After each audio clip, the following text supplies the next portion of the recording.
Hutam, hutam, hutam, hutam, hutam, guagua. Así pueden llamar a sus hijos, Gilata, Culiacanaca, hijos e hijas. Guagua es una palabra neutra que se aplica a ambos. Hutam, hutam, hutam, hutam, hutam, guagua.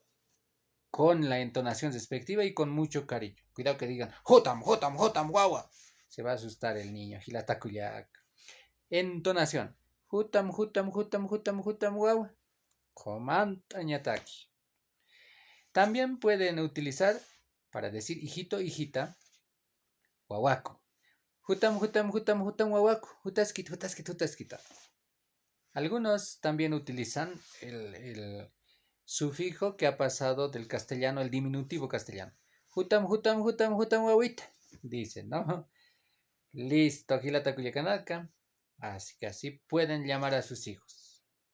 Hutaskit, hutaskit, hutaskit, guagua. Hutam, hutam, acaro. Hutam, hutam, hutam. Así.